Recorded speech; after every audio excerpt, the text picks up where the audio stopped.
अस्सलाम वालेकुम, उम्मीद करते हैं आप सब दोस्त साहब आप खैरियत से होंगे। तो लाहौर में हम उसी टॉपिक पर आते हैं। लाहौर में एक औरत को तौहीन रिसालत का इल्ज़ाम लगाकर मारने की कोशिश। ये वीडियो हमने बनाई थी परसों, मतलब कि आज से 3 दिन पहले मैंने आपको वाक़या बताया सारा। उसके बाद अच्छा उस वाक़ये के बाद मैं सोच रहा था कि शायद जिन लोगों ने इस पर इल्ज़ाम लगाया था वो थोड़े से समझदार, मतलब समझ गए होंगे, सुधर गए होंगे कि हमने बहुत गलत किया किसी को तंग करके इस तरह। लेकिन उसी दिन मैंने एक और वीडियो देख ली जिसमें उन्होंने उससे माफी मंगवाई औरत से। मेरी ऐसी कोई नियत नहीं थी और ये जो भी हुआ है इल्मी में हुआ है, लेकिन मैं फिर भी माफी मांगती हूँ। कुरान सुन्नत और नाउज़ुबिल्लाह हम सोच भी नहीं सकते। अरे भाई ठीक है, मुझे लगा ना वो लोग माफी मांगेंगे उनसे, लेकिन वो औरत माफी मांग रही है इन सब से।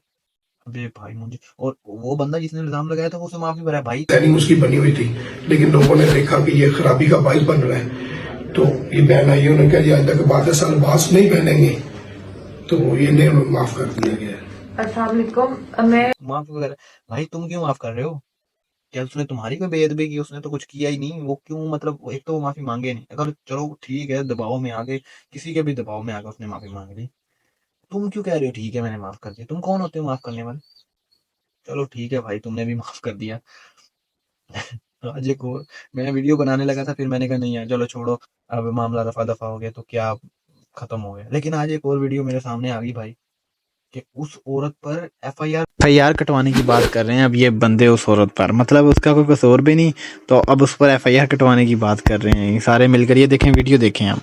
लेकिन ये ऐसी नहीं है, ये काफ नहीं है, नुकते नहीं है। अच्छा जी, आप ऐसा मशवरा दें, आप क्या कहते हैं इसके ऊपर? आप ये FIR काटनी चाहिए? ये काटनी चाहिए बिल्कुल, बिल्कुल इसने एफआईआर की भारत क्या होनी चाहिए ताकि कल को अगर फर्ज हुआ कुरान तो के साथ इसने मुशाबत इख्तियार करता हुआ सूट पहना और जो बेअदबी है। कुरान की आयत की मुशाबत के साथ एक सरकारी गुनाह है, एक सरकार का गुनाह है। ये सरकार का गुनाह इस्लामी गुनाह है, ये सियासी गुनाह है। पहला इसने कुरान के साथ मुशाबत रखते हुए सूट पहना, जो कि नहीं पहनना चाहिए। इससे क्या कहते हैं, इस्लाम के या मुसलमानों की बहुत दिलादारी हुई। अरे बहुत अच्छे हुई, ठीक है। ये अच्छा इल्जाम लगाया, अच्छा ठीक है इल्जाम लगाया, फिर माफी भी मंगवाई बेवजह की, हालांकि उसकी गलती भी नहीं, ठीक है। दूसरा उस पर एफआईआर भी कटवा। भाई एक तो गलत इल्जाम लगाते हो, और हालांकि बाद में सबूत मिल गया कि उस पर हलवा लिखा था, जिसका मतलब खूबसूरत होता है, फिर भी मतलब बे भाई अगर आप अरबी पे जाते हो ना तो भाई ये पाकिस्तानी लोग ना बस इसी तरह। एक पाकिस्तानी भाई सऊदी अरब चला गया, जाकर उसने भाई एक दीवार को ऐਵੇਂ ही चूमना शुरू कर दिया। अरबी लिखी थी, उसने कहा भाई पता नहीं क्या चीज लिखी है। पीछे से आदमी आया, उसने कहा भाई क्यों चूम रहे हो इसे? उसने कहा भाई अरबी लिखी है, तुम्हें नहीं नजर आ रहा? उसने कहा तुम्हें पता है अरबी में इस पर क्या लिखा है? उसने कहा क्या लिखा है? उसने कहा इसमें अरबी में इस पर लिखा है लेटरिन। जाना है आपको? भाई इनका ये हाल है, पता किसी बात का नहीं। वो जिस आदमी ने इल्जाम लगाया उससे एंकर ने पूछा कि क्या आप तालीम याफ्ता हैं, पढ़े लिखे हैं, आपको पता है क्या लिखा था उस पर? कहता नहीं मुझे कुछ नहीं पता था, लेकिन वो इंतशार का बाइस बन रहा था इसलिए इल्जाम लगा ये दिया। कुरान की आयत लगी, आप कैसे कहते हैं पढ़े? मैं कहा जी मैं पढ़ा नहीं हूँ, लेकिन ये उससे मिल रहा है, ये खराबी है, इसे खत्म कर दे। भाई तुमने इल्जाम लगाया, तुम्हारे पीछे 200 लोग छुरे चाकू लेकर आ गए कि इसको मारना है आज, अगर मार देते तो क्या होता है? मार देते? वो तो बच गई, उसको पुलिस वाली ने बचा लिया। नहीं भाई, एक एंकर उनसे सवाल कर रहा है कि क्या मतलब आपको आप अपनी गलती मानते हैं? वो कहता है कि नहीं जी, मतलब वो मानता भी है कि मैं चिट्टा अनपढ़ हूँ, मतलब मैंने कोई पढ़ा लिखा नहीं हूँ, इंतजार का बाइस बन रहा था, इसीलिए भाई तुम्हारी वजह से 200 बंदे उसे मारने के लिए आ गए। अगर मार देते, फर्ज करो तो पुलिस ना टाइम पर हो जाता है कभी कभी, पुलिस ना टाइम पर आती, ना वो एएसपी साहब आती, तो फिर क्या होता? फिर तो उन्होंने मार के निकल निकल जाना था। तुमने भी कहना था जी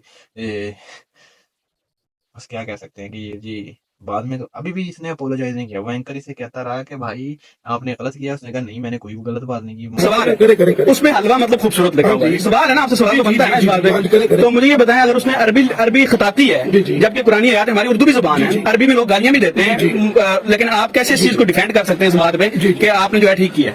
अच्छा जी, आपकी बात आ गई कि अरबी पे लिखा हुआ हलवा खूबसूरत है। हमारे माशरे में जहालियत है, पढ़ा लिखा नहीं है। आप ही जब इसे दूर से देखो क्या लिखा नजर आ रहा है, इसे बताएं क्या? आप बताएं ना क्या लिखा हुआ? नहीं मुझे बताएं क्या इसका मतलब खूबसूरत है, इसका आप कह रहे हैं ना, तशरीह की आप बताएं ना सर। मेरी जान के आपने तशरीह की है, आपने इसे देखा है। जब आप इसे देखेंगे आप कहेंगे ये तो कुरान लिखा हुआ है। सर मैं तो पहले यार मेरी बात सुन, मैं तेरी बात सुन। मान भी नहीं रहा भाई, कैसा बंदा है एक तो गलत काम किया, बेवजह इल्जाम लगाया दूसरों की, मतलब इस तरह किसी की बहन बेटी या माँ जो भी है, जो भी होगी वो किसी की भी, उसको बेवजह लोगों में जलील किया इस बंदे ने, और ऊपर से मान भी नहीं रहा, उससे माफी मंगवाई, उससे क्या क्या इसने करवाया, मान भी नहीं रहा। अबे भाई कैसे बंदे हो तुम। ठीक है जी, मुझे कुछ समझ नहीं आ रही, आपको कुछ समझ आ रही है तो कमेंट में बताएं। अगर वीडियो पसंद आए तो हमदर्दी का इजहार कीजिएगा। दोस्तों के साथ भी शेयर कीजिएगा। मिलते हैं नेक्स्ट वीडियो में, तब तक के लिए अल्लाह हाफिज़।